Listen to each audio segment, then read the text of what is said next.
আপনার কথাবার্তা আপনাকে জি। সিরিজ অফ টর্চার করেছে, মেন্টাল, ফিজিক্যাল, নানা রকম হিউমিলেট করেছে। তাহলে উনি এক নাগারে করে যাচ্ছে, আপনি সইলেন কেন? প্রথমত আমি ভেবেছিলাম উনি চেঞ্জ হবে।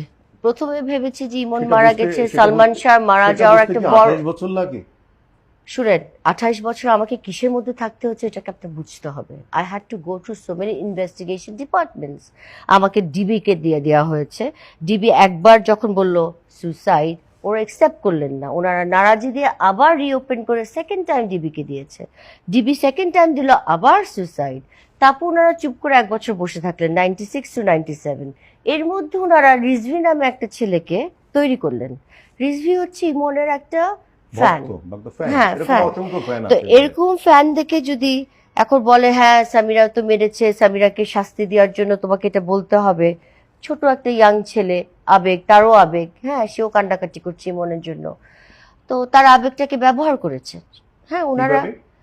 উনি ক্যান্টনমেন্ট থানায় নিয়ে গেছেন, আমার কাছে পুরো ফাইলটা আছে, না, আমি আমি জানি আপনাকে দেখাবো। ক্যান্টনমেন্ট থানা দিনের পর দিন ওসির সঙ্গে তারা বসে কথা বলেছে, গল্প করেছে, প্রথম ঠিক আছে? দিনই 6 ঘন্টা ছিল রুমের না, মধ্যে। কিন্তু সেই ছেলে যখন ওইভাবে সামনে আসলো, তখনই তো হত্যা মামলার একটা টার্ন করার। তখনই ওনারা ইউডি থেকে হত্যায় আনলো, তার আগে কিন্তু হত্যা ছিল না, ইউডি আচ্ছা, ছিল।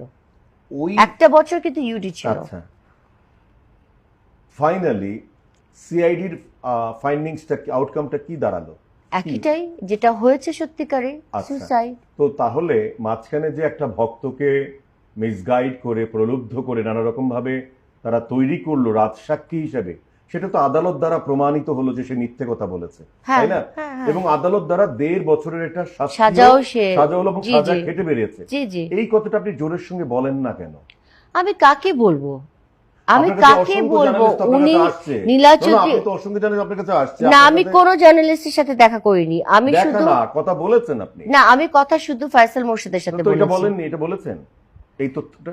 এই তথ্যটা আমি বলিনি, তখন কথাটা উঠেনি। উনি যা যা প্রশ্ন করছে, আপনি যখন প্রশ্ন করছেন আপনার প্রশ্নের উত্তর আমি তো দিচ্ছি। আপনার উত্তর থেকে প্রশ্ন তৈরি করছি, আমি তো আমার নিজের থেকে প্রশ্ন করছি আচ্ছা, না। এক একজন এক একজনের এক এক ভাবে প্রশ্ন করে। আচ্ছা, সেই ছেলেটা যখন 1.5 বছরের সাজা খাটলো গেল, তখন নীতিগতভাবে তো আমার স্ট্যান্ড থাকে না আরেকজনকে আমি তখন ব্লেম দেব। তা আমাকে তো কেস করতে বলা হয়েছিল সিআইডি থেকে No, no, ওনাদের no, জন্য। আপনি, আমার এই প্রশ্নটা সেটাই যে একটা মানুষ মিথ্যে কথা বলে জি। পুলিশকে বিভ্রান্ত করলো, আদালতকে বিভ্রান্ত করলো এবং আদালত দ্বারা সাজা খাটলো, আপনি কেন বসে থাকলেন? আপনি কেন মিথ্যে মামলা করবার অভিযোগে সেকশন 211 এর যে অপশনটা আছে সেটা গ্রহণ করলেন না, বা আপনি কেন মামলা ফাইল করলেন না?